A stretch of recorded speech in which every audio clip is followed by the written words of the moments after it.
we had quite the we had quite the week last week. Or a few days of the week last week up in Mount Vernon. On assignment. On assignment. No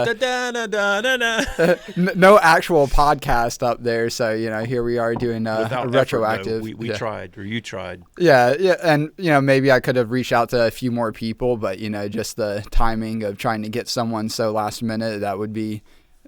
not to say we couldn't have just pulled anyone and had a good conversation with them, but, certainly it would have been nice to have like Ken Burns or Ron Chernow or Cherno or however you pronounce his last name. Or a politician. Yeah, like Robert Kennedy Jr. I tried to see if I can find some inroads to him and, maybe down the road, but that would be, quite the big get for us. All these people are extraordinarily busy, and the whole place is always just full of energy. DC is just all about energy. There's so much always going on and happening. It's hard to... Well, they're without jobs right now, though. Yeah. And that's also, I reached out to our Congressman, Rich McCormick, a few times to see if he would be up in the DC area despite the shutdown, because... as far as I understand, I don't know if it's both chambers of Congress that are still funded, but Congress receives funding different through different means than what the rest of the government is funded through. Right. So they're still getting paid. Yeah, they're still getting their salaries. I think Rich McCormick will eventually, you'll crack it eventually and get him. Yeah, it's persistence. Probably have to go to his office. And, I've mentioned that we would be more than happy to do that, be more than happy to host him here, more than happy to host him at your house, Wow, way to volunteer, not your own house, but... Well, he'd walk in here and go, let's do it at Jim's house. Yeah, on second thought, yeah.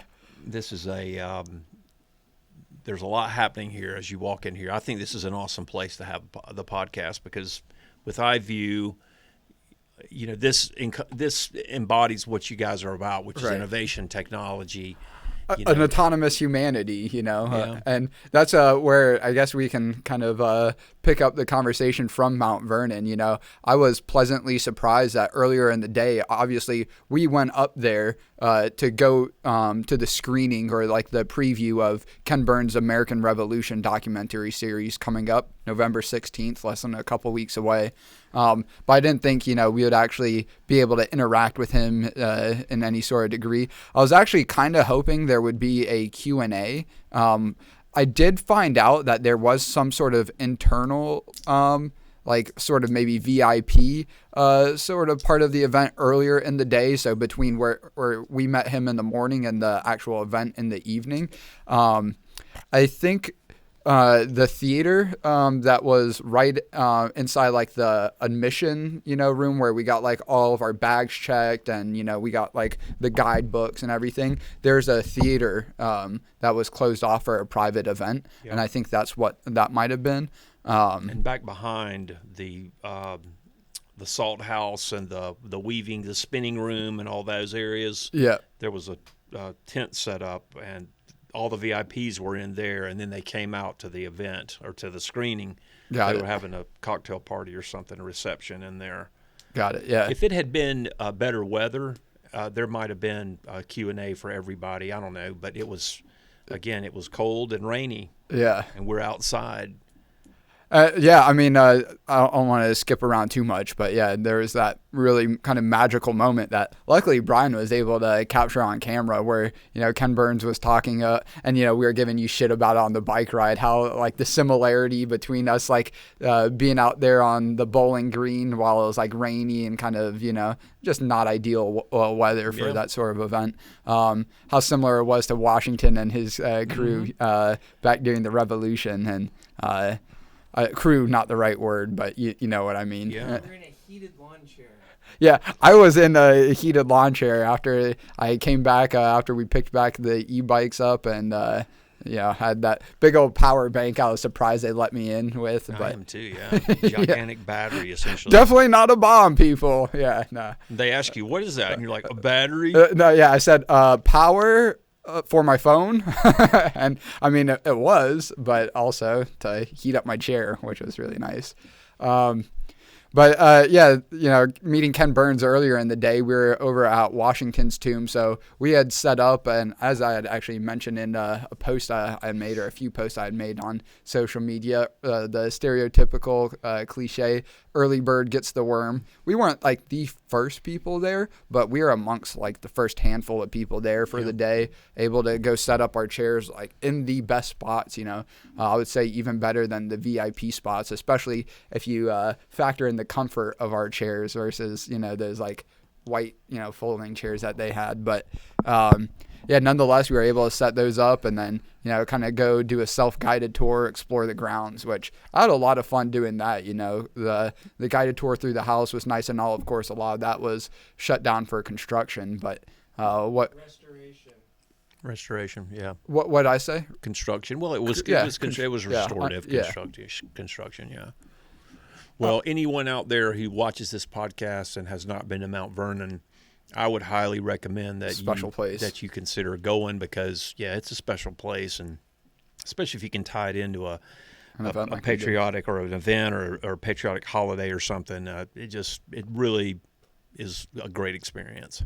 Yeah, I mean, I took and not just from Mount Vernon, but from like the entire trip. And, given a lot of DC was shut down, as we mentioned, because of the government shutdown. But like you could still go up to the monuments, like the Washington Monument, the Lincoln Memorial, go up and down the National Mall. And I had been to DC previously, and, I had been to both, the Lincoln Memorial and the Washington Monument previously, but just a newfound appreciation, like one for like the architecture, like the building of these monuments as great works, but just as, if not more importantly, the people behind them that they were built to represent, to memorialize. And obviously, you think back, Abraham Lincoln, a great guy, of course he should have some memorial. But then, to me, I feel like it's so easy to like look at these, figures of history and forget that they're just people like you and I, right? And like maybe not like you and I, right?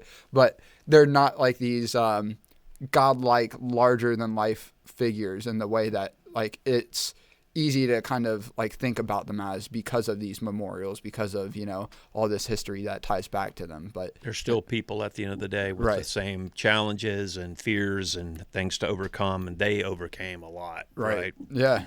Gosh, you just think about how hard it would have been to just live back in those days. That's why I made that comment about sitting out and watching the event, and we're seeing recreations of, in Burns's documentary of Washington's troops, and they're in the woods and they're, all bundled up and it's cold. And here we are sitting out, and you had a heated chair. I didn't. Brian didn't have a heated chair, but I had some grade A gloves. And you had gloves. I had a raincoat. I had like 5 layers of clothes on and a raincoat, and it started raining. And when it's cold and it starts to rain, boy, that's a tough environment, and those guys lived it out there in rain and whatnot. It would. There's no like warm hotel room or Airbnb to go back to. Yeah, it would have been tough. I don't know what the average life expectancy for a white male, back in those times, but I would think if you made it to 50 years old, you were an old man. Yeah. And I know, I don't know how old Washington was when he died. He was over 50. Yeah, I'm not sure. That's Jefferson and Adams were in their 70s, and they both died on the same day, July 4th. Yeah. And it's incredible. But if you made it to 70 in the 1700s, the early 1800s, if you were 70 years old, boy, you have some resistance, some strong resistance in your body to overcome. I mean, you could get a head cold or, congestion in the chest, which could turn into pneumonia and kill you. That's kind of what I think killed Washington. Yeah. He got a cold and it turned into pneumonia, and they couldn't. One of the remedies was to bloodlet, right? So they took blood a couple of times like from leeches, him. Right? Yeah. Well, they would open it up and bleed out blood. I heard that's a lot of like what actually killed him is like those bloodletting practices, more so than like maybe if he would have just taken more time to rest from the pneumonia or cold. Or if they had given him an antibiotic, you know, that would have been... Yeah, that would have been great. And while they're at it, they could have fixed his teeth. Yeah. His teeth, from the book I'm reading, the Ron Chernow book, he was in pain with his teeth most of his adult life. Yep. And I needed a root canal. This was a year or so ago. And since I've thought back about it, as that thing came on, and it's a throbbing pain of, you know, if you have tooth pain, any mouth pain, it is very unpleasant and just overshadows everything in life, you know, when you're in pain like that. And this guy starts another, you know, leads an army against the strongest army in the world and wins. Yeah. Or not loses. And then, and not loses, and then becomes the first president of this country and has all this stuff going on and with his estate and everything. And that's, you know, going back to what I was mentioning with just being an everyday sort of person, given, you know, he wasn't like an everyday sort of person, you know, even back then, like in the way that we think about like an everyday person now. But again, he cared more about his estate, or just as much about his estate, than he did his work, you know, for the country, right? And now given a lot of the work that he did for the country, so he could, you know, do that work on the estate, you know, building it as like a homesteaded sort of farming operation, as you know. And we were an agrarian society back in those times. And that's what he wanted, right? Yeah. He thought, so America should be built on the backs of farmers, and everyone should, you know, everyone possible should adopt a farming sort of substantive lifestyle, right? I think if you owned an estate, if you had a well-maintained and well-working farm, and you were producing stuff and able to sell it and trade it, barter and whatnot, that was, I think, a mark of a smart guy and a successful guy. And that was really the only form of like mass market business at that time, right? If you think about it, all like the furniture, there weren't like mass market chairs that you could just go pick up from like the local store, right? Any piece of furniture that was custom made, right? Yeah. And so I think George, in my mind, you know, I think he was more about like Americans becoming businessmen, right? You know, American men becoming, you know, independent business operators. It's just the only way to make any sort of real business at that time was through agriculture. So I think if he would have lived long enough to see like the first sort of industrial boom that we saw, even like pre-Civil War, with like Samuel Colt, you know, bringing the mass manufacturing of, you know, firearms to the United States, given a lot of that didn't actually get to, you know, a mass market scale until post-Civil War, leading up to like the 1900s, you know, 1880s. And then, of course, we start to see the real industrial boom here in this country. But I think, you know, much like Theodore Roosevelt, you know, he was a big fan of, you know, industry, but at the same time, you know, wanted to make sure that all of the industry titans of the day didn't just take control over America without, you know, any law, you know, to, you know, kind of keep them in check, right? I mean, and that's where I think it's clear, you know, Washington's estate, you know, as we were talking about, even it being a shell of the size of what it used to be, it's still a massive operation to, you know, maintain. And so it's like, I think it's clear we don't want... kicking the table. You know, it's clear we don't want like a slave labor force that, you know, George Washington had to, you know, be able to actually build a business around, you know, a farming operation like he had. And then, you know, you fast forward another 100+ years and we get into the industrial period where, hey, there's more opportunity to have like more types of businesses that you could either build or work within here in the U.S. But then you have, you know, children working in factories, and not that, you know, we want that, you know, this day and age either. But I think there is something to be said. One, I've said it before, like every great civilization, you know, was built on the back of slavery. And it's like, how do you keep that going, you know, after, you know, you get to a point where, hey, we clearly don't want slaves within our own borders, right? All right, then we're going to have children entering the workforce, and, you know, not slaves in the traditional sense, but kind of slave labor equivalent. Yeah, just one incremental it's coming step out up, of Cambodia or Vietnam or wherever. And now Korea. We've gone to the point of outsourcing it. It's like, hey, look how great we are as a society. It's out of sight, so it's out of mind. And it's like, how do we bring back that sort of business acumen that George Washington was so adamant to instill within the American populace, that Theodore Roosevelt was so adamant in instilling the American populace without exploiting another group. Right. And that's one of the arguments against capitalism, that the socialist and I think the Communist Manifesto, I haven't read it, but it should be required reading to read that book. I think it's heavy. It's a heavy read. Karl Marx, right? Yep. I haven't read it either, but yeah. But one of I've looked at various little pieces of it, and one of the things that I think that he stated was that if in a capitalistic society, somebody's going to be exploited, and that's one of the evils of capitalism is exploitation. Now, one of the ways that I look at it, given I haven't also read the book, so there might be nuances I'm not considering or thinking through, but with capitalism, you give the power of the people to exploit other people, right? Where in like a communist structure, whoever's in charge of that government, they're the ones exploiting everyone else, sure. Right?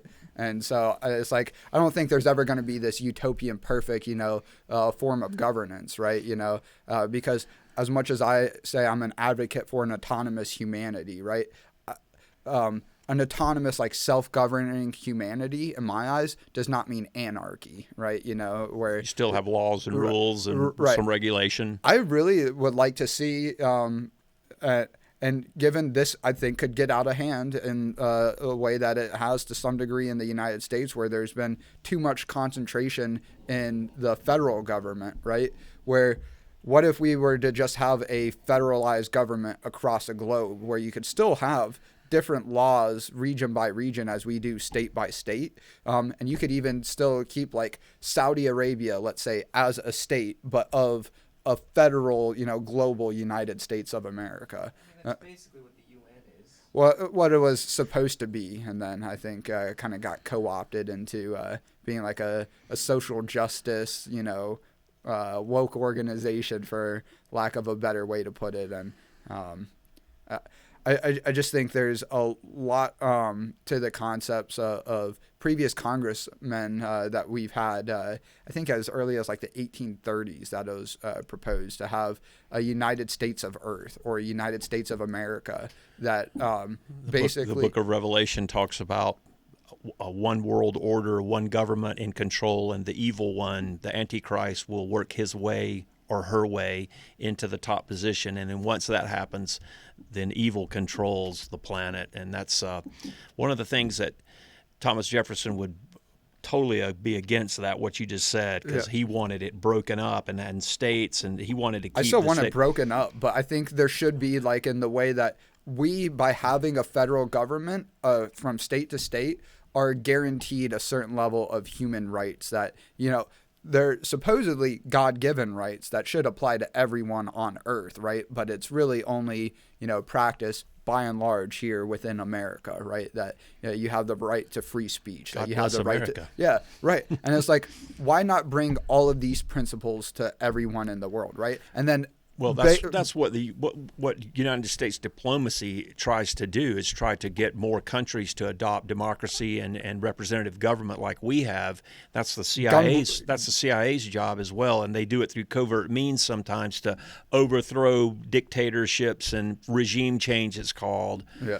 And they get a lot of flack on people It's always the will of America, not the will of the people. That's one of the arguments, is that all you guys are doing is you're trying to create fiefdoms and well, I think it's a form of gunboat diplomacy, where we're just keeping countries from being able to develop their own industrial capabilities or their own better form of government, because that's going to be at risk of or pose a risk of America being the sole, economic, militaristic power of the world, right? And I think there is something to be said about us going and instilling our will, amongst other areas of the world. But I think the best way of doing it is kind of what China's been doing over the last few decades, is instilling economic might instead of militaristic might. And like what Trump is doing, despite it being... In my opinion, sorry to interrupt you, but see, Trump, in my opinion, is all about showing the rest of the world that if you'll put your weapons down and your ideology down and embrace capitalism and embrace free market economy, if you are a good person and govern responsibly and don't try to just build mansions for yourself and be an oligarch, let's say, you can rise up. And the best way to pull people out of poverty and to raise standards of living, etc., is through the economy, in my opinion, not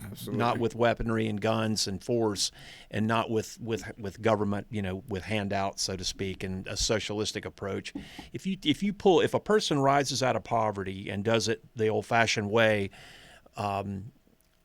it would be, the left would say, the right says grab pull yourself up by your own bootstraps. Even if you don't have a pair of boots, you're on your own. Barack Obama said that.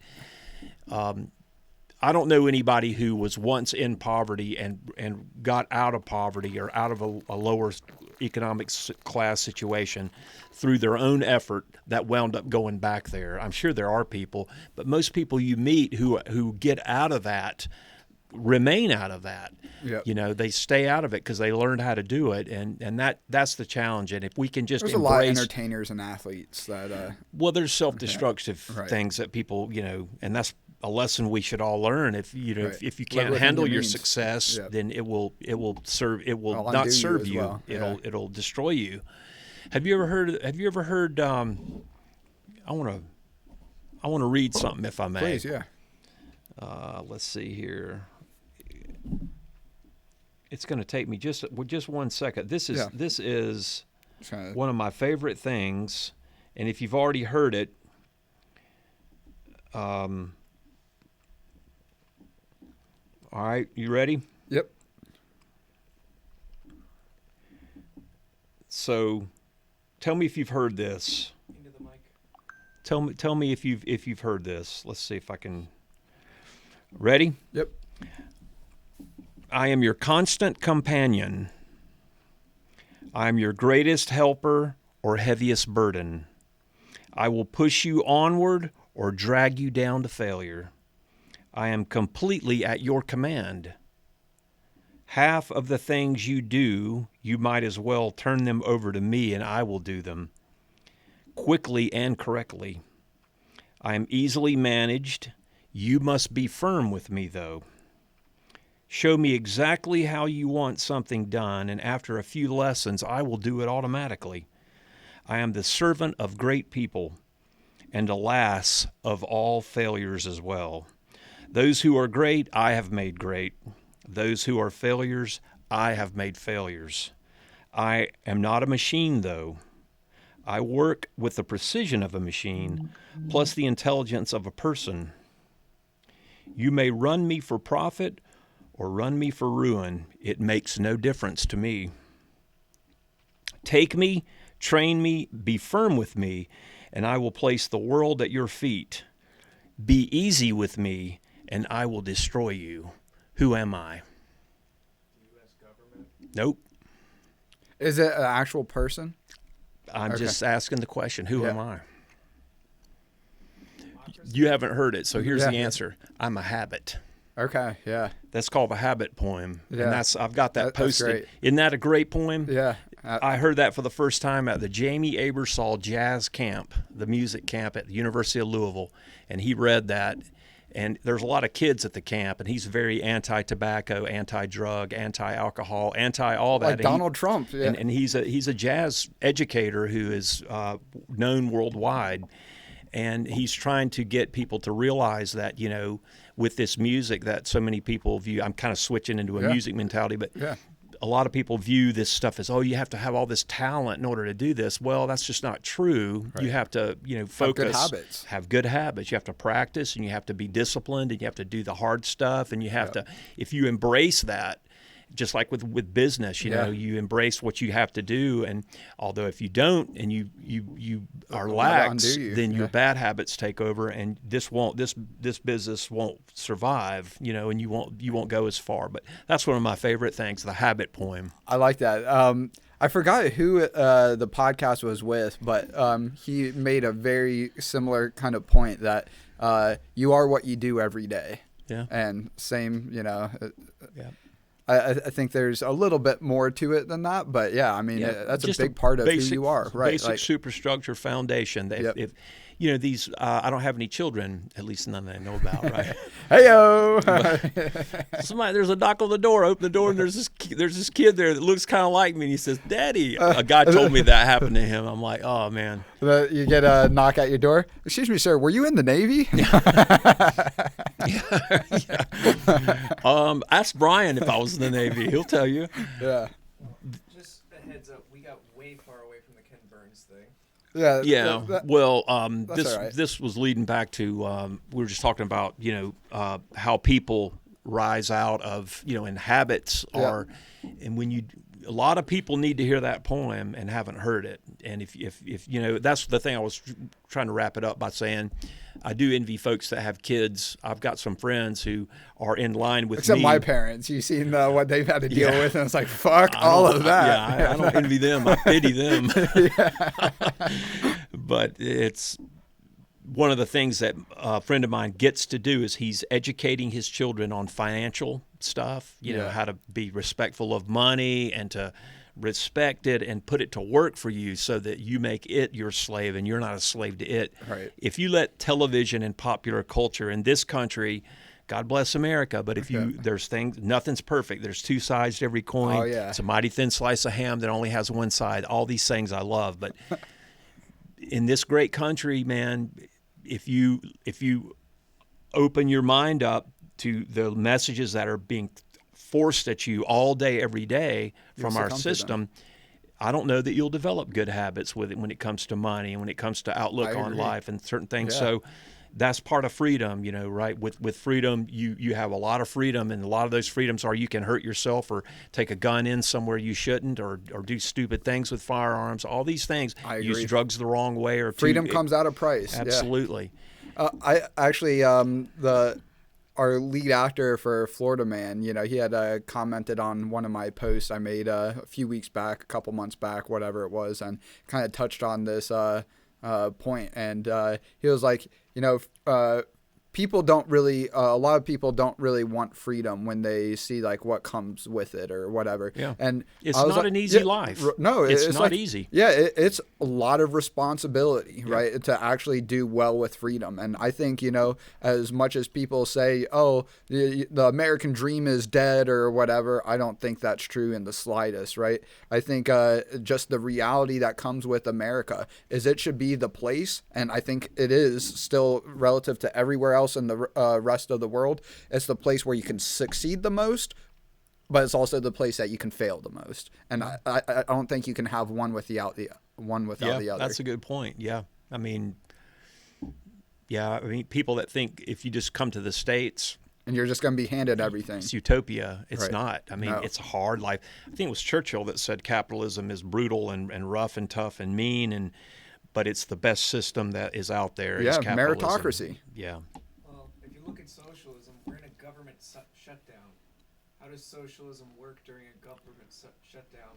Well, and again, there's like what I was saying with like Theodore Roosevelt, you know, as much as he was, you know, from like this big, you know, powerful, rich family, you know, was of the aristocracy, so to speak, you know, the upper, you know, higher end of society. He also saw like where our system, you know, was very exploitative, you know, in the tobacco mills, in a lot of the industrial factories where, you know, there's kids, you know, working 5-6 years old, you know, and all of these like sooty conditions, you know, not at best, but, you know, amongst like some of the best conditions. Other times, you know, kids were getting maimed or killed in, you know, operating heavy machinery, right? Or, you know, maintaining and, you know, cleaning, repairing heavy machinery. And so, like, it's not to say capitalism totally unchecked is the best system, right? Because I think we can all get along, not all as in everyone, but most people, I would say like 99.9% of people in the United States agree with having a socialized police force, right? We don't want privatized police, ruling. You can still have private police. But it's private security. It's not actually police with government authority to go put you in a cage, right? Right.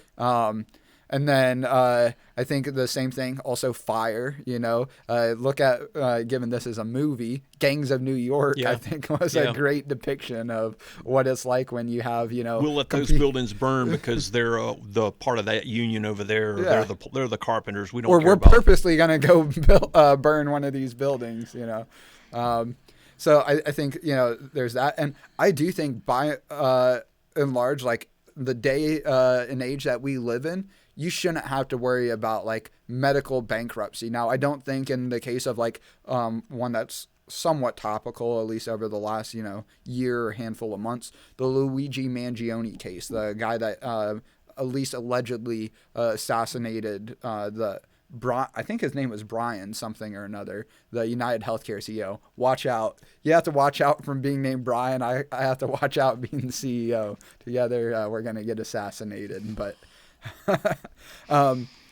but it's going to be by Mario and not Luigi. No, the other Mario bro. But kidding aside, I don't think in the case of like, as far as I understood, like Luigi, like he was upset with not being covered, one of his surgeries not being covered under his like healthcare policy that he thought it should be covered. But he went out surfing and, got in like a series of like surfing accidents. And I don't think everyone else should be forced to foot the bill for you going and doing like an extreme sort of endeavor like that. In the same way, like I think there's a case to be made. Well, if we allow people to smoke, right, and then we're, they have lung cancer or emphysema or something like that. Should we as society? That's why you pay higher premiums if you're a smoker. If you tell the truth on your health care. That's big. If you smoke, you're going to pay a lot more money. Yeah, and that's another reason not to smoke, man. The negatives far outweigh any kind of positive benefit that you get from smoking. But what the worst one being it kills you. Yeah, I mean, so does everything, right? Yeah. But what I was getting at is I don't think if you like. Especially as a kid, right? You break an arm, playing soccer or football or wrestling or whatever. Like your parents shouldn't have to worry about how they're going to cover that, medical expense, right? I think you should be able to go to a hospital and, get a cast, get a splint, get your x-rays, whatever's needed to take care of that. Now, I think we should still have, a privatized healthcare system as well, where if you want elective surgeries, elective care, better care than, what's available from a timeline perspective or even just a quality of care perspective, that should be available. But I don't think we should have like mandated healthcare, or mandated health insurance. And in the same way, I don't think, we should allow people to like die of cancers or, get broken bones and like be forever in medical debt to be able to take care of it. And now I don't know exactly the financial system to make that possible, but I know who you need to have on this podcast. Bernie Sanders. This system is rigged. That's a pretty damn good. It's a basic human right. That's pretty good, Jim. I would love to talk with him. I think he would make for an interesting conversation. He went on Rogan's podcast. Yeah. So, I mean, Bernie Sanders, here's the invite. AOC, if you're looking to... I saw her speak last night. She was at the Mamdani headquarters. I heard she got in trouble for, making some fun of some guy because... he was like short or something, and then a lot of her body shamed him. Yeah, a lot of her demographic was like, "Oh, you can't do that," you know. Body shaming. Yeah. And there is Don Lemon, from CNN. Yeah. He got some flack for making fun of Megyn Kelly for looking like a trans dude or something like that. Whoa. Yeah, and I heard it's that like, one. Yeah. Well, let's go back real quickly to Mount Vernon and maybe wrap that up. But I wanted to get your thoughts on. We noticed a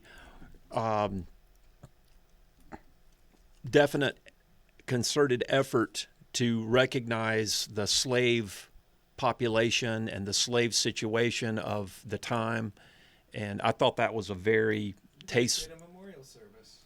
What? You guys did a memorial service. Yeah.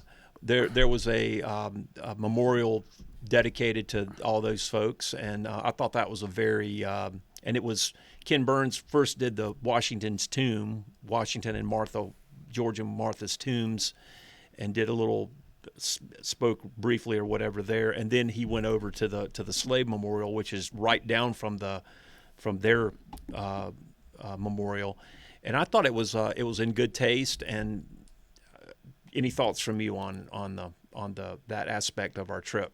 No, yeah, I thought that was great. I actually put together a quick little video. I'm not going to show it all, but just to kind of keep it on record, so to speak. So this is the Washington's tomb in the background. No, yeah, I can mute it.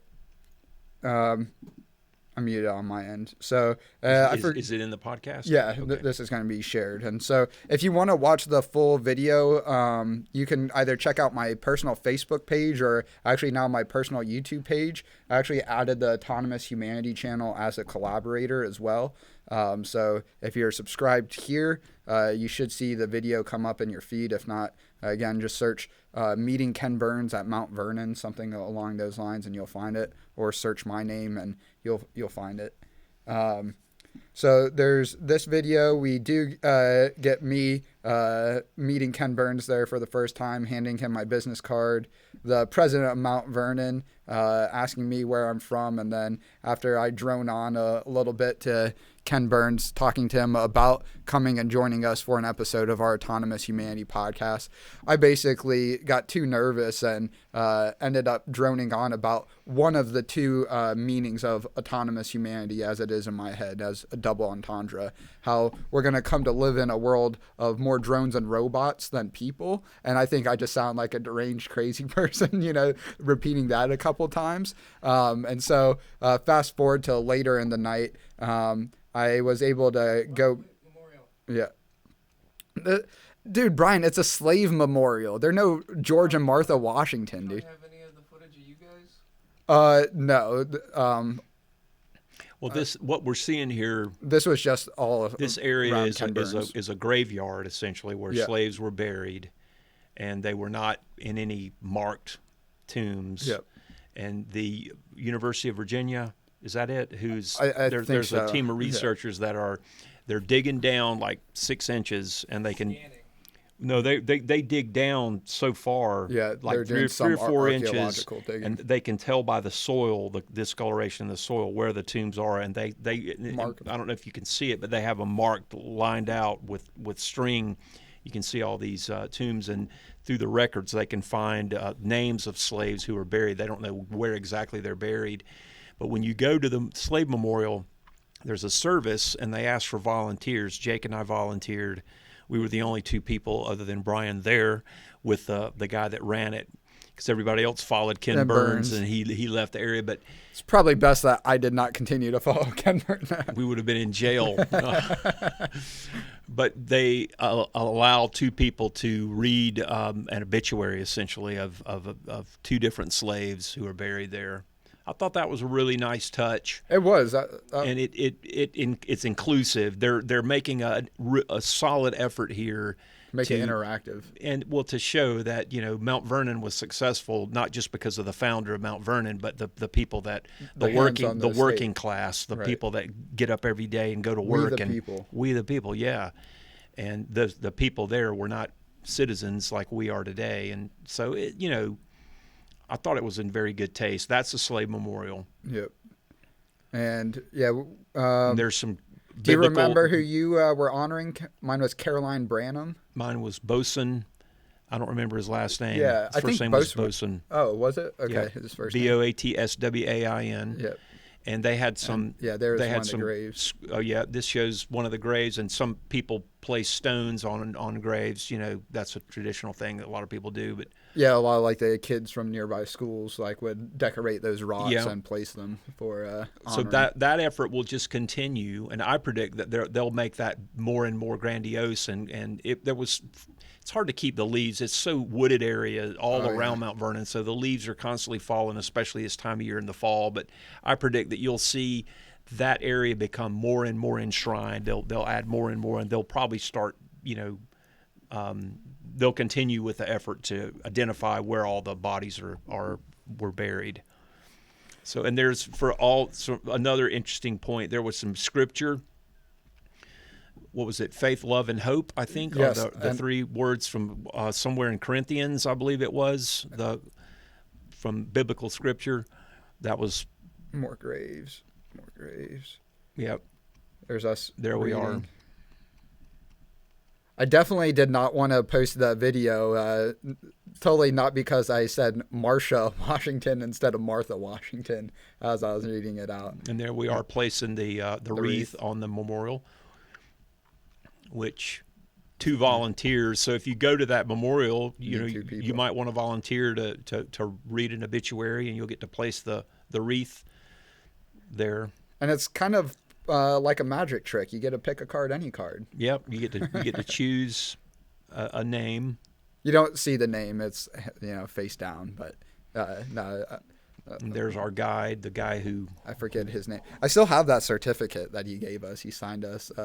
Now he didn't have the best signature to actually make out what his name was from the signature, but he was nice. Yeah, very knowledgeable, and that's what I like about these places. That just like some speck of dirt or whatever on my screen. So the African American population in this country will enjoy going to Mount Vernon, I think, because of this kind of stuff that they're recognized for their contribution, right? Plus, at the Mount Vernon Inn restaurant, they have chicken and waffles. So that's what you're getting at, right, Jim? That's why they'll like to go. Actually, I wasn't thinking that at all, but but now that you say it. So what are you saying? You saying black people like chicken and waffles? I say it is a very popular staple in Southern soul food. And that's what you ordered that. Dude, I couldn't believe it. So good. I love me some chicken and waffles, man. I had shrimp and grits. Yeah. The Mount Vernon Inn restaurant is right at the gate of the entrance into Mount Vernon, and it's right beside the gift shop. So if you go to Mount Vernon, you're going to want to get a reservation at that restaurant and eat. It's an old colonial pub-ish atmosphere. They have a bar. You can get a cocktail. And it's just really charming. So I'd highly recommend you go to the Mount Vernon Inn and Restaurant and the gift shop. Yeah. This hat I purchased at the gift shop. And this design, you got it, Brian? Yep. The design of the snake broken up.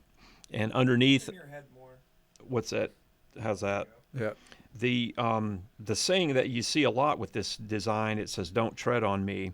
But Franklin came up with this design, and this was presented before the Revolution when the colonies were starting to unite. And you'll see it says, "Join or die." And I think... Imagine that being a campaign slogan today. Join our cause or die. Yeah. I think what he was... I need to do more research. I haven't done enough, but I will. I'll find out more. But I think it was join the cause or, be subject to the crown and slowly be extinguished from liberty. Liberty will be extinguished as they continue to tax us without representing us. Liberty was a foreign concept then. Yeah. Like, even the concept of liberty was like, I think that was the poem that was read at the beginning of the screening we got. Ken Burns' remarks. Well, one thing I did take note of from him was this resonated with me sitting there, and just to make sure I don't butcher it. Let's see. Yeah, Ken Burns made a comment that George Washington was indispensable to the cause of liberty, right? And just imagine like that being a statement said about you, right? Yeah. And not just like an empty statement, trying to make someone feel good. Not gonna make George Washington feel good post mortem, right? But I mean, an undeniably true statement that like we want to even have, to Brian's point, really the concepts of liberty without, George Washington and then, by extension, what Ben a thing Franklin to have on a headstone. You know what I mean? That's a wow. Right. You have good father, right? You're loving father, loving husband. That's a wonderful thing to say too. Yeah. But indispensable to the cause of liberty. Wow, that's a heavy sentence. Right. Carries a lot of weight. And that's, to me, like, how could we bring that to the rest of the world, right? That isn't so lucky to. And again, given most people just take it for granted here in the United States, it feels like as well, right? Yep. It's like you really have the freedom to do anything that you want to, by and large, right? And most people decide to piss it away and do nothing with it. It's sad. And you see, I think I mentioned that I've been around people who I have known I don't want to go too deep into because I don't want to embarrass anybody. Yeah, fuck those people. Right? I've been around folks that had immense ability, very smart people, and I look at them, at their lives years later. I haven't seen them for years. I look at their lives now, and I just don't know how they were so intelligent and could have done anything. Right. And to me, they may feel very comfortable in their own skin and what they've done and all, but I just know they could have, in my opinion, they don't live up to their potential. Could have done so much more with their life. Right. And that's on them. Yep. That's on them. And Absolutely. that's what this country's about in my mind. It's on you. You gotta play the hand you're dealt. Yep. Some of us are dealt a better hand than others, But even just being different. born in the U.S., you're dealt a better hand than 99.99% of people that have ever existed, let alone that exist true. today. That's true. You have. That's why I like to say, get on your knees and thank the Lord, or whoever your Lord is. It might be you, that right? You're born in, that you're an American citizen, and Yep. it should be something cherished, Absolutely. And that's why I have a problem sliding into a little politics here. I don't have a problem with the illegal immigration concern, and I don't have a problem with it. That if you come here legally, great, and if you're born here, you are fortunate. Yep. But if you come here, many great people and many happy people, I think, in this country today, and generations that followed, they came here legally and they struggled and they learned how to survive and learned how to pursue liberty. Yeah. So I feel that's the best way to go, and there's a lot more to the argument, I know. But. No, I agree, and like again, not to dive too deep into this, but even there's so many good intentioned people that are wanting to come into the United States to make a better life for them and their families.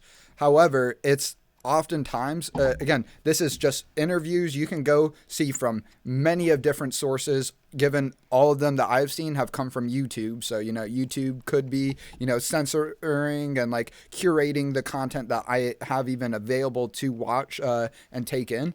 But you can go from like Robert Kennedy Jr. has gone down to the border, like leading up to the last presidential election.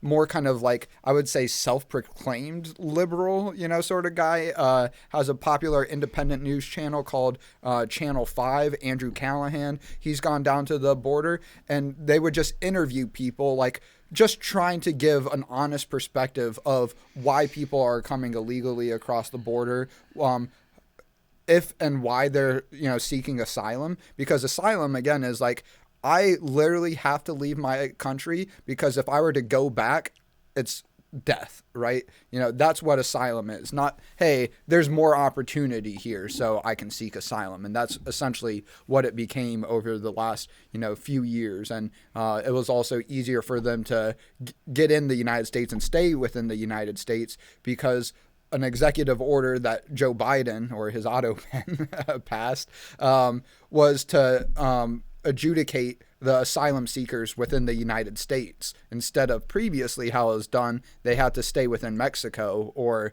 some other country while they're waiting for their day in court. And, that could be 7 years that, like, if they're granted entry into the United States, they have 7 years to, escape, into God knows where, between now and their court date. And that's without the fact being brought in, like federal organizations like FEMA were misappropriating a lot of their funds to put a lot of these asylum seekers in hotels and, even in just processing camps, to get them to, whatever city that they may have a relative or family or friend in, hey, we're going to buy you a plane ticket to Miami or New York or whatever. And then, potentially even give you a place to stay, pretty much permanently for, the next better part of a decade, right?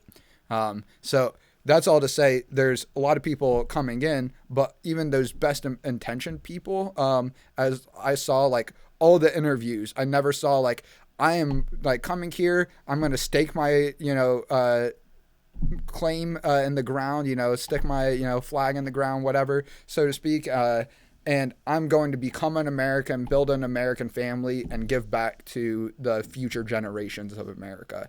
Never heard that once in all of those interviews I watched of asylum seekers or illegal immigrants coming across. What was the most common thing you heard? The most common, at least that was with good intentions, was we're coming over to America. I'm either sending money back to my family back in my home country, or we're moving here to America as a family, saving up enough to then go back to our home country. And that's no. Like, that's right. You could have good intentions in doing so, but you're not coming here to rob the wealth of America and Americans to bring it back to some other country. If you want to make that country prosperous, revolt in your own country, or if you have the ability, run for office in your home country and bring these American ideals back to your home country, right? And running for office in some of these countries not possible. Is not. It's if right. you own your own militia or something, maybe you could have influence, or right. if you have a ton of money already, and I don't know. It's so complex, and so it's again. Can't be more fortunate that we live here and that we were born here and we're citizens here. On the other hand, though, I have immense respect for the immigrant that came here legally. Yeah. And one of the things that all this chaos that we're experiencing right now, all this division in this country over illegal immigration/illegal immigration, one of the things that's going to come out of it is there's going to be more and more respect for the legal immigrant who came here. Yeah. People who came here legally, went through the process, they're going to be respected and revered, I think, even more so as time goes on. Yeah, I mean, it is interesting, though, like some examples of like where exceptions are made for people to legally immigrate, it's again, no system's perfect, but you even look at Melania Trump, how she was able to legally immigrate into the United States was through like the special Einstein visa, right? That you're like some world-class, sort of professional. And it's like, was Melania really, a world-class, like model at the time prior to meeting Trump? I don't know. I don't right. know much about her past. But what I'm getting at is like, so she has made sure that Barron Trump has received Slovenian citizenship as well. Yeah. And, I've heard like Tucker Carlson make the argument, there shouldn't be dual citizenships. Like China doesn't allow dual citizenships. If you move away from China, you're giving up your citizenship to China. And that's if they allow you to, move out, to begin with. And I think that's the same case with Russia. And I don't know if we should go quite that far, but there is something to be said, especially like Israel, right? All of them are forced to, pledge allegiance to the Israeli government, serving in the IDF, How can you pledge allegiance? Mandatory, isn't it? Yeah. So mandatory service. Then how can you, pledge allegiance to Israel and the IDF if you then come to the United States and now all of a sudden you have to pledge allegiance to the United States above all else, right? There is a dichotomy there that, are at heads, right, with one another. But yeah, like Brian and I have talked about this as much as, yes, we are fortunate to be born as Americans. we also don't have any other option. If this place goes to shit, as a lot of people seemingly want it to, and like are kind of pushing for America to become more like other places around the world, where do we have to go? We don't have like, oh yeah, we can just go to Slovenia or one of these other communist European countries. Not that we would want to, right? But it's Korea. Like if we don't keep America and pushing for America to become more and more in alignment with what our founding fathers had in mind, even though, again, what they had in mind was not perfect by any stretch of the imagination, I'd still think there was a lot more forethought from them where, like, hey, this is where we're starting, this country.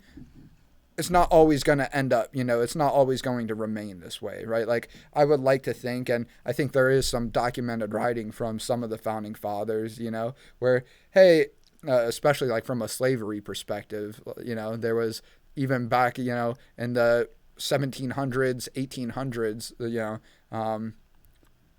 even though it's oftentimes looked at like, just morality was different back then. No, there's still a lot of people that understood slavery was not, a morally just or righteous cause, right? Participating in slavery was like righteous, right? But at the same time, it's like, what are the other alternatives, right? Especially starting a new country, starting a new civilization. Hell, there's even like financiers of the American Revolution that, never got paid back, right? That, basically just they were making an investment in the cause with no real expectation of, receiving any real like tangible ROI, right? And so it's like building a company, but to a much, greater extent, you have to kind of build on the backs of others, right? To at least get it to a point of meaningful scale. And I don't think the founding fathers always intended, whether it's slavery or land ownership or, women not being able to vote, although I think they had that one right. No. Do you know which country gave us our first loan? Our first one, I'm not sure. If I had to guess, it would be France. France. Yeah. Well, yeah, because I know Ben Franklin, he went and negotiated a lot of those deals. I don't guess you have a photo of, back to Mount Vernon, you have a photo of Washington and who was the French general? Lafayette? Yeah, Lafayette, yeah. There were two guys in character walking around on the grounds. Love, Hope, Faith. Walking around on the grounds during the event. And there's at the Ken Burns event. I don't think I got photos of any of the characters. Yeah, but Washington and Lafayette and Martha, the three of them were walking around, meeting people and before the event. They had also had a jazz quartet playing. Was it a quartet? Got you going. They had keys, bass, drums, and a saxophone. Here we go. Yeah, there we go. Yeah, they were really good. Saxophone, drums, bass player, and a keyboard player. Really good music played. There's George. There we go. There's Martha, George, and Lafayette, Jake, and myself. Lafayette was it was like the real guy, man. He had an accent. They were in character total. And look at Washington's pose. I mean, he is so dignified, and you can tell one of the things that they said throughout the tours was that how much of a general he was. Yep. And everything he did he was an orderly man, organized. He liked order. He liked organization. And this guy really did a great job, encompassing or, representing him, I feel. I feel like he looks like Washington. That's the image I have of George Washington. What were those like pre-congressional meetings? It was like basically like the drafting of the Constitution, and there's like a whole series of meetings. And Continental Congress. Yes, that George Washington would show up to a lot of those meetings. I think this was covered in Ken Burns's one of his clips, that he would show up as a general, right? Like everyone else would be dressed up in like fancy politician suits, and he was in uniform. He was in uniform. Yeah. So yeah, I thought this was cool. Lafayette, he was great, man. He just had an air of French nobility, and he appreciated the work that he was doing. That was very clear as well. He asked some of the people, I think this guy or maybe another one that was like right behind us. You can see my big power bank there too. But he was asking one of them if they knew French, and I like piped up. I was like, I know like one sentence of French, and it's not appropriate. And he made your father regrets to this day that he didn't teach you guys French because he speaks French. Yeah, he's like French Canadian. Yeah, like a broken, not real version of it. But yeah, Lafayette would have turned his nose up at him. Although that's probably pretty close to what the French that my dad spoke, because the Parisian French, like my dad's like gone to Paris, and they like you said, turned a nose up, like pretended not to understand him. And you bring a good point. I bet you he could very well be a French actor, and I bet he's fluent in French. Yeah, I would be willing to bet that guy, if a person in the crowd spoke French, he would have really brightened up. Regardez-moi, je suis sexy. And he would look at me, I'm very sexy. And he is that what you know? Yeah, that's my one sentence. I think you said that to him, and he no, I rolled did his not. eyes. I did not say it because I mentioned that like it's probably not appropriate, and he was like, "Oh yeah, then probably keep it to yourself" or something along those lines. And much against my normal state, I did keep it to myself. Well, I think he asked me if the very first thing he asked me is if I spoke French, and his English was real. So he must have had broken English and enough to communicate, of course. But I bet you that actor, I'd love to know who that actor is, and if he can speak French. I would be willing to bet that he's fluent in French. I bet he speaks French, and I think he be a speaks. Frenchman. Yeah, I think he speaks fluent English as well. I think it was more so like if you do speak French, it would allow him to be more in character. Yeah. That's I don't know what I gathered from it. Lovely Martha, dude. I need to find myself a Martha, a widowed sugar mama like good old General George Washington did. She was the wealthiest widow in Virginia. I think the wealthiest widow in the country, if not one of the wealthiest widows in the country. Let's make a distinction right now. Washington was wealthy. I mean, he had a lot of land. He had a lot of debt, though, too. As they were saying, for the first few years, I mean, they were in massive amounts of debt, operating the estate. And it wasn't until I forgot, it was like diversifying from tobacco that I think they started to make some money. But then, as we were told, it wasn't until like the year that he died where they started doing whiskey. Then that became, the most well-off business that they were operating. And I really think that you go look at any sort of like successful business person that's like generated any sort of real scale behind their business. There was close to a decade-long period where they're operating in a lot of debt. Yeah. And also the term bankruptcy. Yeah. I learned through, I was interested in entrepreneurship, for a while, and I read several books on it. And I've talked with my cousin about this concept about bankruptcy. It's not like it used to. It's not viewed the way it used to be. When I was a little kid coming up, if a business went bankrupt, then they were out of business. Yeah. Businesses go bankrupt all the time now. And Donald Trump. My understanding with being an entrepreneur in this country now, if you don't go bankrupt, you're not pushing hard enough. You're not. You've got to be willing to. I've heard from like some post or whatever, but it was like a successful entrepreneur saying like, it's every day you're teetering on the verge of bankruptcy. Yep. Like at any point someone could say, hey, we're coming to collect, and you may have the cash in the bank to pay that, creditor, but then, you have probably a handful of others, whether they're vendors or actually just banks, and if they all come collecting at the same time, I worked for an entrepreneur in Atlanta for 20 years in the advertising world, the media world, and we went to Las Vegas for a conference, and everybody was excited because we're going to be gambling and whatnot. And I asked him, I was like, hey, do you gamble? And he looked at me and said, every day I gamble. But was he at the craps table? Hell no. No way, man. He's not. He's worked too hard for his money to put it up to chance like that. But then you see Dana White. Again, habit, decisions, responsibility, personal responsibility. Yep. He was a very matter-of-fact, alpha dominant guy, which most leaders I know whose nuts are on the line every day. Yeah. They're very focused people because they have to be that way. Yep. Trump is the way he is Yep. because he is responsible to write paychecks for hundreds and hundreds of employees every month.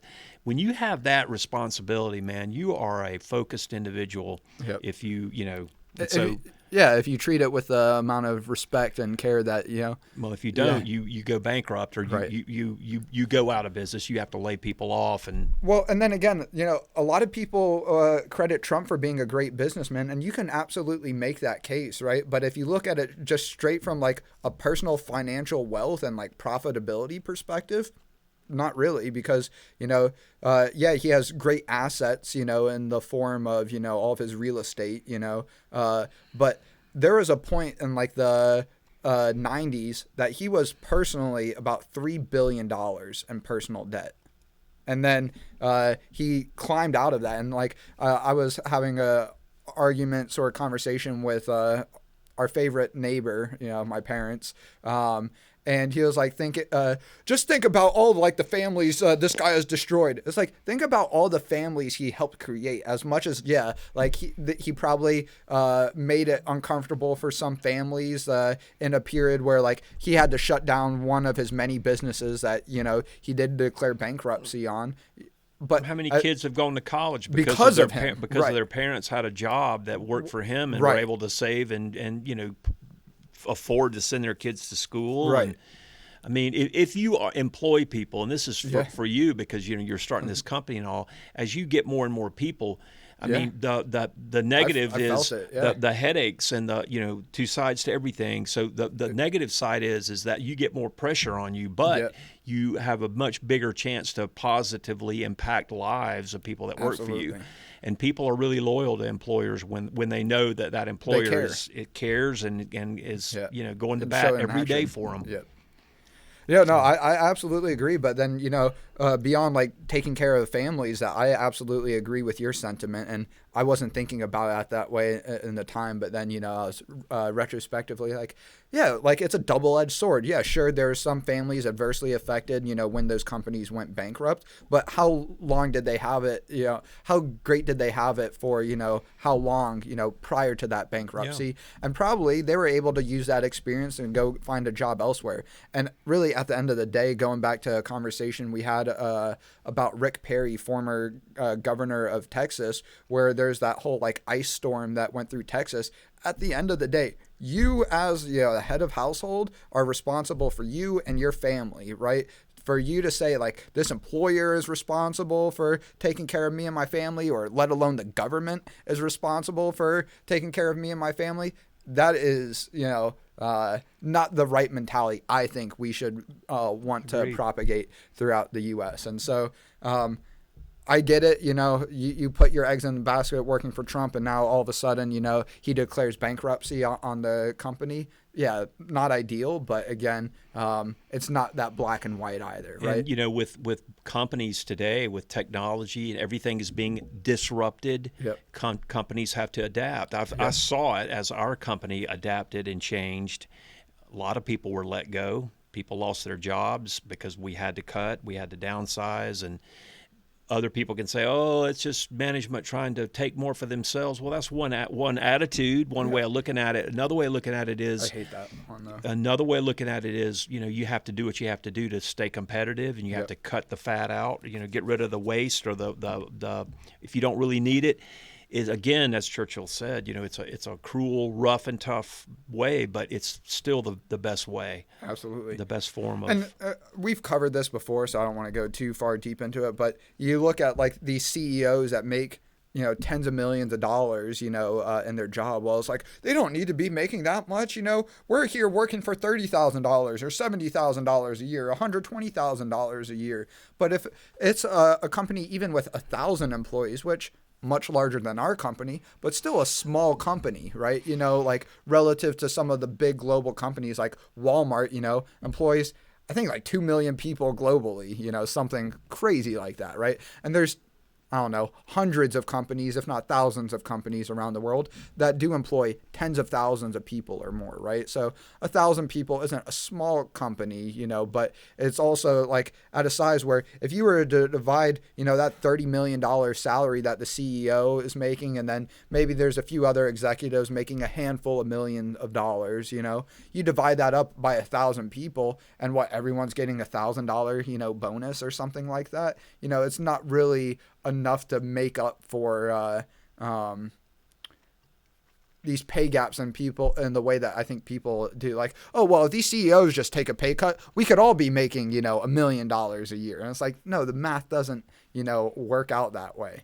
But what I wanted to cover with Trump beyond, the bankruptcy affecting families is, one, he does call it good business, right? It's like, if you can get away, with not paying back, someone, that's good business. Not from like a relationship perspective, right? If you want to continue a relationship with them, but in the way like, I owe you $1, that's my problem, right? If I owe you $1 million, that's your problem, right? And that's kind of the way that Trump has talked about, being in debt. And now I don't think necessarily speaking that's the most morally right way to look at it. But the good book says, I'm just throwing this out, that a man's reputation is more valuable than his gold. Now, I'm not a biblical scholar, and I don't know that I quoted that exactly right, but it says something to that effect. And I'm telling you from my experience, it's so important, and it's right. Because if you screw somebody over, it will come, and the Buddhists call it karma, I believe, and what you do will come back to you. What goes around comes around, that sort of thing. Talking and relating to Donald Trump, since you brought him up, he's his worst enemy. And that kind of attitude and mentality is one of the main reasons why a lot of people don't like him and won't vote for him. So he's an asshole. And I've said it before many times, and I think he absolutely is. Many captains of ships and CEOs of companies are assholes. So I'm saying that I see that as a common trait. There's a slight difference, but I would like to use like the Team America version. Like, he's a dick, not an asshole. He'll fuck the pussies and the assholes, right, to make sure the assholes don't shit on everyone else. Shit on all of our dicks and pussies. Well, that however you want to word it, that's But he's I don't watch what you guys watch. I don't know the name. It was like a 2002. The guys that made South Park, they made this super, super elaborate movie. It's all like puppeteer marionettes. And like, there will never be a movie ever like it. Just the amount of work that goes into making, all of these characters and then like acting them out, and then all of the sets that they have them interacting in. It's just like filming a movie, and all the normal movie making for like real actors. When you're using puppetry, it makes it twice as hard, I would think, or 10 times as hard. And like, that might even be an underestimation. I mean, it is incredible the amount of work that they went through to put together that movie, and it actually turned out like really, really good as well. But it's a comedy? It's very much a satire, and irreverent as all get out, and, like they are. They make fun of Kim Jong-un at the time, or Kim Jong-il with like the big buck teeth, and I mean, they go really hard in the paint, making fun of maybe even Muhammad in the movie. There's still like popular culture, this whole idea of Matt Damon being retarded that comes from the movie, and they just like accidentally like, I'm Matt Damon, and they thought it was funny, so they kept it, and now it's become like part of internet pop culture that Matt Damon is retarded from this Team America World Police movie. But maybe I do want to watch that. It is I'm really sure funny. I will be offended at some point. You I'm would, sure. yes, but because that's part of it. You'll also right? be laughing, crying at other points. Well, that's fun. That's satire. That's American satire. Mark Twain would probably find it enjoyable. But Hunter Thompson. Can we? Yeah. Well, one thing I did want to just also wrap up though from the Trump discussion is like, think about even like a business that we have. You would like to think like a business that Trump is running in Truth Social is just leaps and bounds ahead of like where we're at as a company. You have any idea how much revenue they brought in last year? No. Any guesses what? And do you know Truth Social, like his platform that's kind of like a Twitter social media type platform that he built after he got deplatformed from Twitter before Elon Musk bought it. Yeah, but I don't have any idea how much revenue they've taken in. Any idea like how much of an expense it was to run last year? No. So they did somewhere in the neighborhood of $1 to $3 million in revenue last year. Wow. All right, and that's all. That's all. Wow. And hundreds of millions of dollars of expenses. So losing hundreds of millions of dollars a year to run that business. And it's like, but people just like, oh, Trump's rich, you know. But if you actually like were to, I think, peel back, you know, the curtain, you know, so to speak, or in 5 years, let's see how it goes, because I think he's going to be, leaves office. I think he's going to be fine from all this like crypto, you know, sort of stuff. As much as I don't think there's a lot of real value there. There's clearly, you know, value in the sense, in like the short-term sense that, hey, I can, you know, kind of pump and dump, so to speak, you know, and like use my name to make everyone else think that, hey, this is some great investment. And then, you know, not try to fuck everyone over, but just kind of doing so. And again, it's my hope in 3 years that I won't vote for him for a third term. Yeah. I'm not, you know, I don't want to see that. And if he comes up and starts pushing that, I'm going to tell everybody I'm not going to do it. Yeah. 2 terms and that's it. I'm hoping that he'll leave and the next person that comes in will embody the America First ideas, but will be a little more polished and won't be as offensive and will help to, as I've said before, the next greatest leader we have is going to be the leader that can bring this country together and unite people and pull people together versus divide us, because we're so divided. I just don't think we have that. Yeah, it's going to be hard. I don't know how but I'm right here, Brian. But that's you know, a man united people in 1700s. It was Washington, right? He was chosen to lead, and so it'll be an incredible leader. Yeah, it'll be a uniter. We have Zoran Mamdani like right around the corner. He's gonna bring the country together. Can we wrap up with maybe a way of good recap would be a Mount Vernon recap? Yeah. One thing that you mentioned that I took note.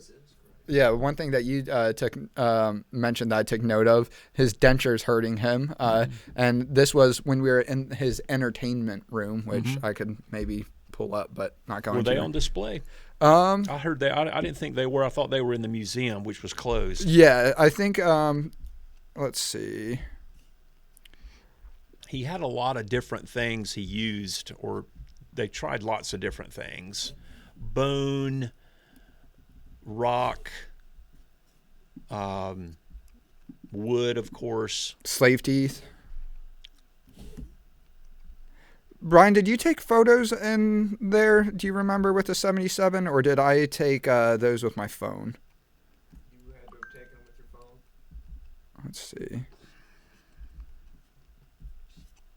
I don't see them there.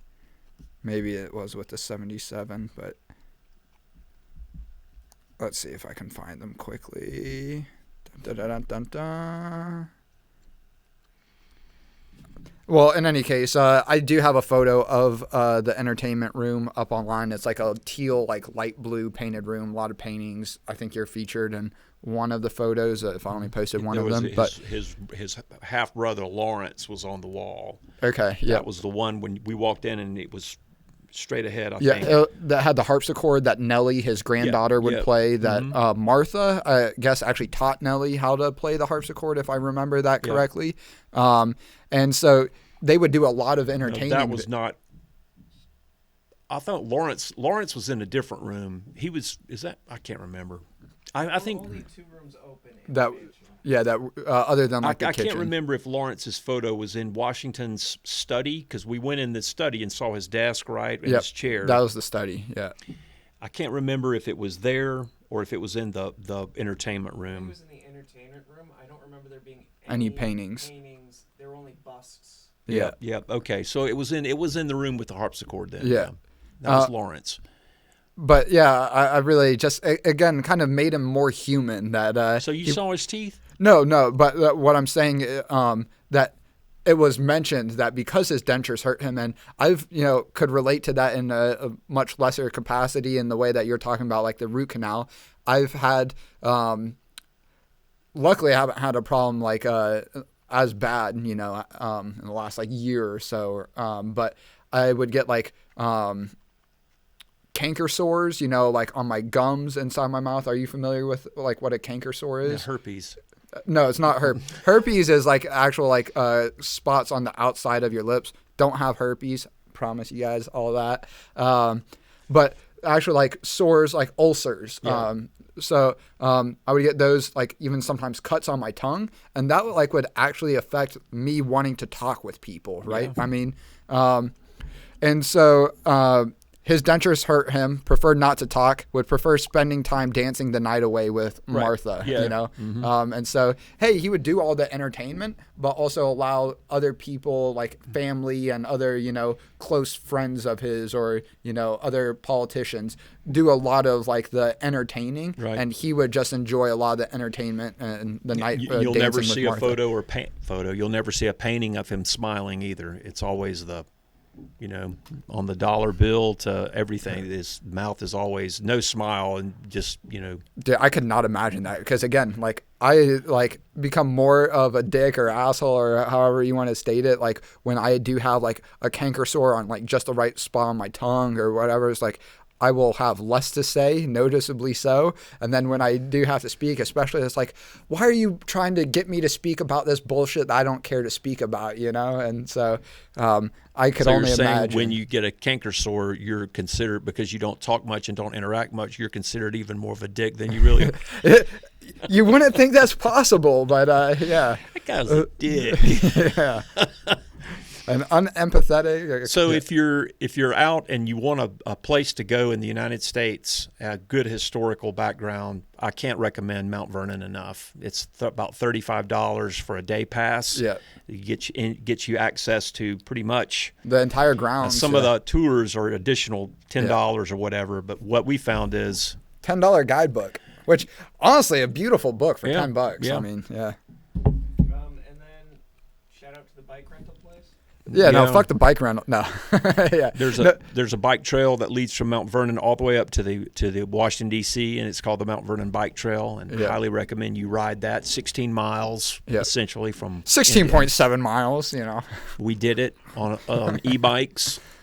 Yeah, that was really fun. I mean, as much as I enjoyed the Ken Burns preview, meeting Ken Burns, and like that. The action of, going on that sort of adventure, Yeah, you're riding through the woods. And a lot of it's through the woods, and Washington rode right through those same woods. Yeah. It's on his estate. The George Washington commute, as I like to call it, And then I definitely want to read more up on John Paul Jones, the founder of the Navy, who had the bust in Washington study, which I thought a great story from that is like, again, kind of like with Washington or any of these great figures, there's a duality of like vanity as well as, frugality and practicality, right? And so John Paul Jones was notorious for, again, in the way that nothing was mass manufactured at that time. You had to go custom commission, these sort of sculptures or busts as the correct term. You had 40 of them, 40 or 50 made. I think it was like 20 or 30 of them, but dozens of them. Sent them to made. all of them. And it was like, So I guess Jefferson has one, Adams had one, Madison had one. Yeah. Washington, all the founder, Franklin probably had one. If he was still alive. Yeah, it's like I know what I need to do for people as my next gift to people. No. Send a bus, bust of you. Yeah. Nellie, I thought was great. She did our Through My Eyes tour. So if you go to Mount Vernon and sign up for the Through My Eyes tour, you're going to get, according to the website, one of 4 people. Nellie was actually not one of those 4 people listed on the website. So they may rotate those people and just not update the website. But you're basically going to get an in-character person from George Washington's estate at the time George Washington lived. Taking you around and showing you the things that they did through their eyes. Yeah, and they're in character. Really cool. It was interesting. Brian really, that was his favorite thing, I think. I think the he just whole liked mountain. Nellie. he liked the in character stuff so much, right, Brian? I think with added with added with some added encouragement. Okay, we'll leave it at that. Yeah. If you want more context, go watch the Mount Vernon George Washington commute video, and you might hear some sort of allusion to something or another that Brian's talking about. Right. Really quick, just going through these like rapid fire. So George Washington setting precedents by how his state, especially his Bowling Green, and how his family acted. And so basically, again, just taking care of the aesthetic for not just himself, but his estate, his family, how they were portrayed, as much as, like, again, he was a very practical sort of person. Like all of the gardens, like there are signs that, he wanted everything to be used, but at the same time, he also wanted to project a sort of wealth, for foreign dignitaries, especially, right? That I find Empty field of grass. Yeah, that like certainly no one would like dump a can of beer out, a half full can of beer out onto that would make George Washington roll around in his let tube. alone put out a folding chair and so a tent and have a jazz band play and a huge couple inflatable screens. It would be interesting, one, from the technological perspective, what he would have thought about that whole event, but two, just, oh my God, get off our property. Okay. And then one thing that I really enjoyed as well were some of his creative American foxhound and horse names. I'm a big person of like naming products, so I relate to that a lot. Martha enjoyed letting her birds fly free throughout the mansion. I thought, typical woman. This was one that I thought was funny. Both male and female Hog Island sheep can be horny, but neither are guaranteed to be, right? So both could be born with horns. But and then it's an endangered species too. There's only like 400, 500 left in the world, and 50 of them are about a few dozen of them are there at the estate. Yeah, so you can see the livestock, the bulls, pigs, the sheep. And again, the interesting part about the sheep, they're not good for wool. They're not good for like for wool clothing or for food, but they're just the only sheep that both the male and female can both grow horns, but neither are guaranteed. And you also remember that they fished. They had a lot of fish was a big part of the diet. They would salt the fish, clean them and salt them and put them in a jar, so to speak. And they said that one season they caught 1 million fish from the Potomac. Yep. The slaves would get out with nets, and they harvested 1 million fish. I think it was like within 3 months. Yeah, I wasn't too clear in my question, but I asked kind of jokingly, hey, do you think there would have been as many boats out there in the river as we saw like a power boat, like a speedboat, going down the river? And I was meaning boats and like the modern sort of power, speedboats. But then Nellie brought up a good point. Actually, this whole river would have been just complete with ships, doing shipping or fishing. Sailing ships going up and down big time. And then, the last one, which we already covered, George Washington being indispensable to the cause of liberty. And again, just what I can't think of many, if any, better ways to be remembered, for having such a great impact for now hundreds of millions of people. Yeah, for sure. So I don't know, Abraham Lincoln finalizing the whole liberty thing and expanding it to all people instead of built on the back of what the foundation George Washington Well, and laid. what was credited to Lincoln is no small feat, of course, but we're just talking about Washington and the beginning of liberty, the idea. Right. it was just one of the stops that we hit on the bike path, and that was one of the ones that I was most eager to see. Just the Lincoln Memorial. Established the Republican Party and, kind of gave us this, two-party system, but otherwise we'd still be a one-party Democrat, Well, it's the Democratic Republican Party, and then it's got merged into the Democratic and then the Republican Party. But any case, I've stated this to you before, but just going hand in hand with that last quote.